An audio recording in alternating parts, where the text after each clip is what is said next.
The Mitchell Estates' annual summer party was in full swing. Crystal champagne flutes sparkled in the afternoon sun as Silicon Valley's elite mingled around the pool. I sat quietly in my garden chair, separated from the important guests on the main terrace. I checked my phone discreetly. Message from my COO, jet approaching. ETA 25 minutes. Contracts signed. Emma, Mom's voice carried across the lawn. The garden really is where you belong. With the other disappointments. I slipped my phone away. Hello, Mom. My brother James raised his champagne from the terrace. The lawn is for failures, sis. Though I'm sure your little software company is cute. If only they knew about the technological empire I'd built while they weren't watching. Not everyone can run a successful tech company, Dad added, greeting another venture capitalist. Some people just lack vision. I checked my watch. 20 minutes. Speaking of success, James straightened his designer blazer. Dad, should we tell everyone our news? Dad beamed. Yes. Mitchell Tech is going public next month. James secured major backing from Valley Partners. That's wonderful, I said quietly, checking my phone again. 15 minutes. See. Mom gestured toward James. That's real success. Not whatever small-time coding you're doing. The lawn is for failures, she announced loudly enough for nearby guests to hear. The terrace is for achievers. 10 minutes. Emma could still join Mitchell Tech, Dad offered. Maybe in quality assurance. I'm happy with my work, I said. Happy? James scoffed. Happiness doesn't build billion-dollar companies, sis. Real work does. 5 minutes. A distant sound caught everyone's attention. The distinctive whine of jet engines approaching. That's odd, Dad frowned. The airport's restricted airspace today for our party. I stood from my garden chair, smoothing my simple dress. Actually, Dad, that's my arrival. You're what? Mom's voice rose. The sleek private jet appeared over the trees, my company's logo clearly visible on its tail. It touched down perfectly on the estate's private airstrip.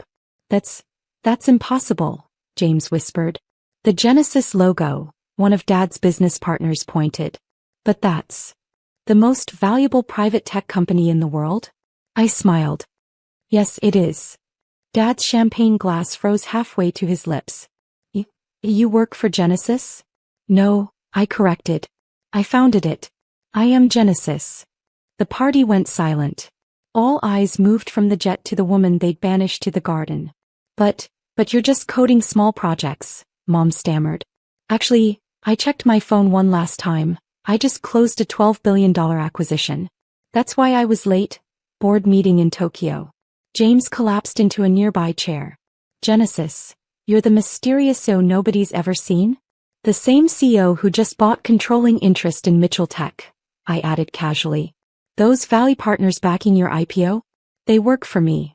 Dad's business partners started whispering, phones appearing in manicured hands as they frantically Googled Genesis's latest news. My phone buzzed. Message from my team. Press release ready. Time to show them everything. I looked at their shocked faces. Mom's disdain replaced by disbelief, James's arrogance shattered, Dad's confidence crumbling, and typed back. Yes. Show them what real vision looks like.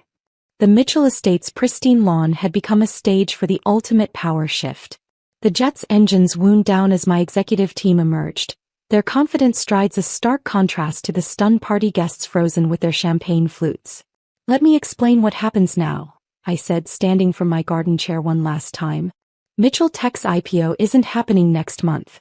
At least not the way you planned. What do you mean? James's voice cracked.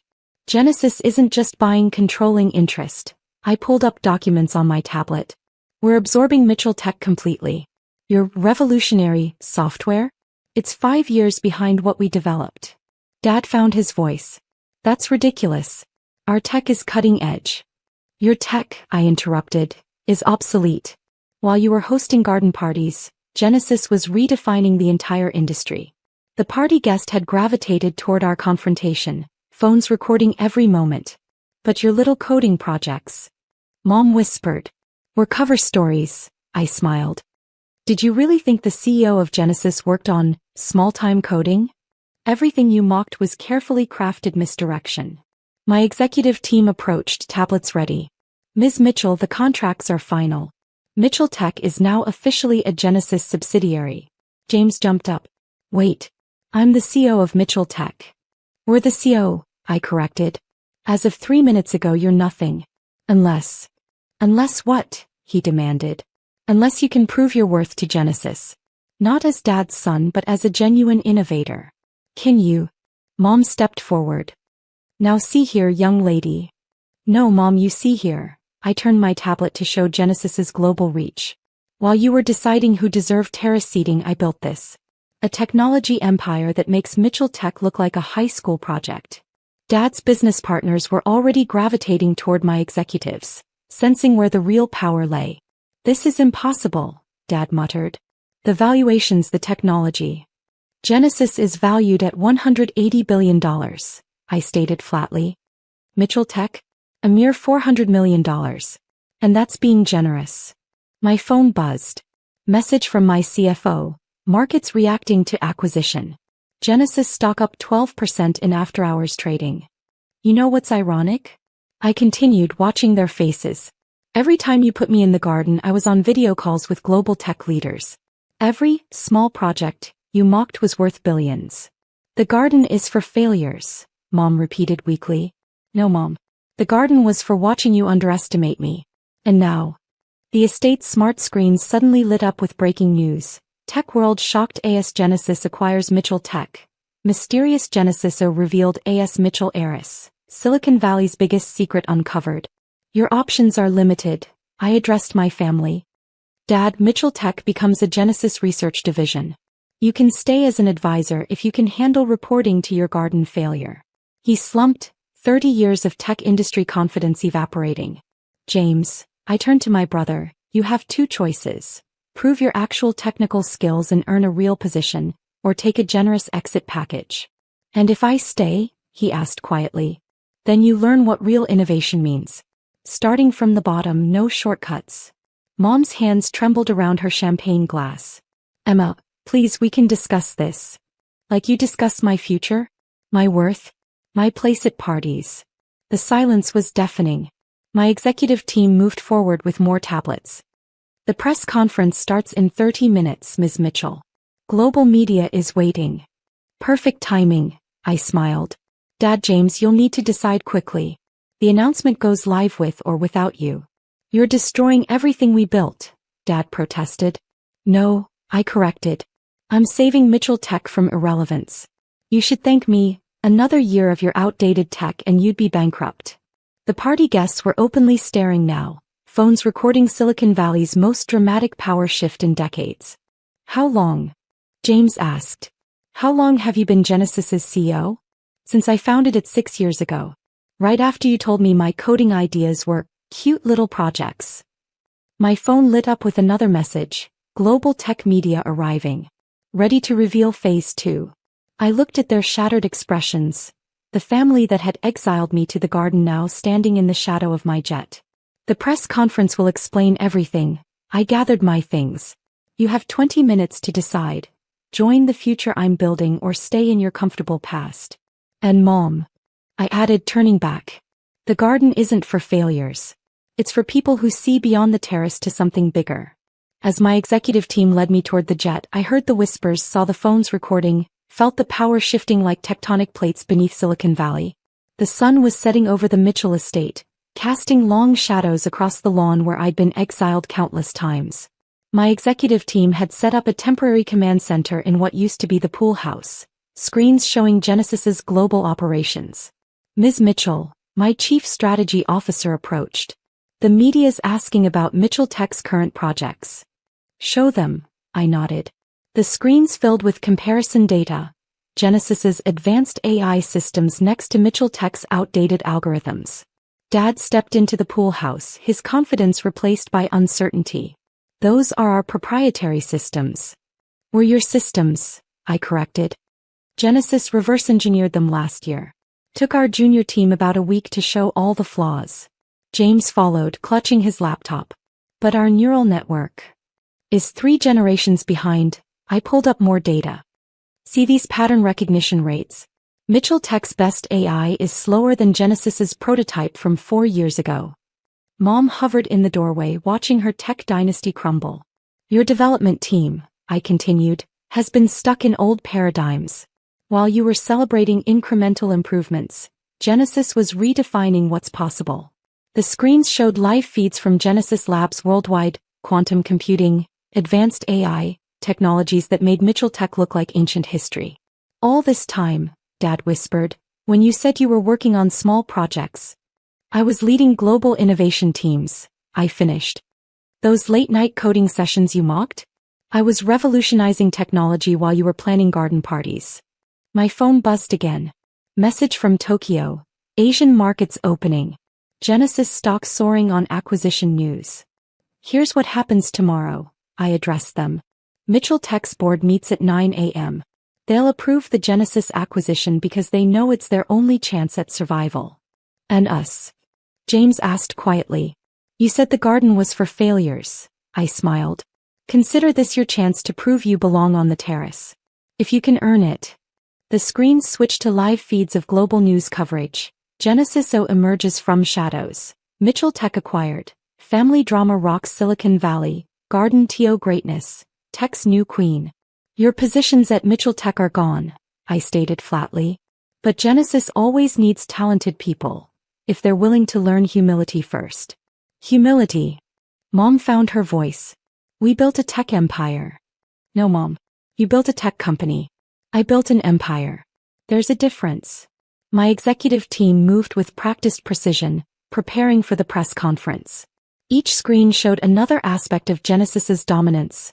Market share, technological breakthroughs, global influence. Tomorrow morning, I continued, Mitchell Tech's employees learn they work for Genesis. Your choice is simple, help them adapt or step aside. Dad stepped forward. Emma, please. We can work together. Like you worked with me? I raised an eyebrow. How many times did you dismiss my ideas? How many garden chairs did you give me? The silence was heavy with regret. My phone lit up. Press conference stage ready. Global broadcast in 15 minutes. You have until the press conference to decide. I gathered my materials. Join Genesis as regular employees, learning and earning your positions, or watch from the garden as we absorb everything you built. Regular employees? James looked stricken. But I'm CEO. Wasu, I corrected. Now you're nothing, unless you can prove your worth without Dad's name backing you. The estate's grounds had transformed into a media circus. News vans lined the driveway, reporters positioned their cameras, all waiting to see the Genesis CEO emerge from the shadows. One last thing, I turned back to them. That garden chair? I'm having it bronzed and installed in Genesis's lobby. A reminder that success doesn't come from where you sit. It comes from what you build while others aren't watching. Mom stepped forward. Emma, we're still family. Are we? I challenged. Or are we just people who share a last name and a garden where you put your disappointments? The screens showed Mitchell Tech's stock price plummeting as Genesis soared. The market had already decided which Mitchell vision would survive. 10 minutes to press conference, my assistant announced. I looked at my family one last time. The father who dismissed my ideas, the brother who mocked my work, the mother who exiled me to the garden. Time to decide, I said simply. The future waits for no one, not even the Mitchells. The next morning's headlines were everywhere. From garden chair to tech throne, Genesis's revenge. Every tech blog and business channel buzzed with the story of how the Mitchell family's failure had built the world's most valuable private tech company while they banished her to the lawn. I sat in Genesis's real headquarters, a stunning glass tower that made Mitchell Tech's offices look like a startup garage. The wall of smart glass displayed our global operations while my small coding projects reshaped the tech world. Ms. Mitchell, my assistant called. Your family's here. All of them. I watched through the smart glass as they entered the building's lobby, their usual confidence replaced by nervous awe. Send them up. They emerged from the private elevator, eyes wide at the reality of what I'd built. Gone were Mom's dismissive smirks, Dad's condescending confidence, James's arrogant swagger. Please sit, I gestured to the visitor area. I assume you've seen the morning coverage? Everyone has, James whispered. TechCrunch wired Wall Street Journal. The garden chair billionaire, tech's greatest secret. Not so secret anymore, I noted. Though you had 6 years to discover it yourselves. Mom touched one of the smart glass panels tentatively. This is incredible. More incredible than my small-time coding? Dad cleared his throat. We spent all night reviewing Genesis's patents. The quantum computing breakthroughs, the AI innovations. Now you review them? I raised an eyebrow. Not when I tried explaining them at every family gathering. We should have listened, Mom said quietly. Should have. I stood, walking to the windows overlooking Silicon Valley. Like when I tried showing you our neural network prototype and you told me to stop playing with computers? James stepped forward. About my position at Mitchell Tech. Your former position, I corrected, pulling up performance data. Our analysis shows your division has underperformed for 3 years. Care to explain? He paled. I followed industry standards. Standard. I laughed. Genesis doesn't do standard. We set standards. That's why we're worth $180 billion while Mitchell Tech stagnated at $400 million. The screens showed Genesis's global impact, technologies transforming industries, innovations reshaping the future. Emma, Dad tried again, we were blind. So focused on traditional success. That you missed real innovation, I finished. Do you know why I kept the garden chair appearances? Why I played along with your dismissals? They shook their heads. Because it showed me exactly who people really were. Those who saw beyond appearances found Genesis. The rest. I gestured to them, stayed in their comfortable bubbles. Mom smoothed her designer dress nervously. We can change. Learn to see differently. Can you? I challenged. Can Silicon Valley's premier tech family accept that real innovation doesn't come from garden parties and status? The screens filled with more headlines. Genesis revolutionizes tech landscape. Mitchell Tech absorbed into Genesis empire. Family dynamics appended by daughter's billions. You have choices, I said finally. Dad, your development teams need complete retraining. James, you can start as a junior developer. If you can handle actually coding instead of just managing. They exchanged glances, understanding their new reality. What do you want from us? James asked softly. Want? I smiled. I want you to understand that while you were planning garden parties, I was planning technological revolutions. While you were deciding who deserved terrace seating, I was deciding the future of technology. Dad stepped forward. Please give us a chance to what? Finally see me? Or just see my success? Both, Mom said quietly. We were wrong. So terribly wrong. I turned back to the city view, my city now in many ways. You know what the real difference is between us? You saw tech as a family business. I saw it as a way to change the world. My phone lit up with another message. Quantum computing breakthrough ready. Time to announce phase 3. Here's what happens now. I faced them again. You'll learn our systems from the ground up. No shortcuts, no family privileges. Prove you can innovate without the Mitchell name carrying you. And if we accept? Dad asked. Then show me the great Mitchell Tech team can adapt to real innovation. Prove you can move beyond garden parties to actual technological advancement. They nodded, their carefully curated tech world transformed by the daughter they dismissed. The next press conference starts in an hour. I checked my phone. I'm announcing Genesis's quantum computing breakthrough. You're welcome to attend, from the general seating section. As they turned to leave, Mom paused. The garden chair is being installed in our lobby today, I finished. A reminder that true success grows even in hostile soil. After they left, I turned back to the screens showing Genesis's worldwide impact. Sometimes the best revenge isn't just succeeding, it's succeeding so monumentally that even those who exiled you have to look up to see how far you've risen. And in tech, true power comes not from where you sit, but from what you build while others aren't watching. As I prepared for the press conference, I smiled, knowing that every future garden party would be haunted by the memory of the daughter who turned her exile into an empire. That was better than any terrace seat.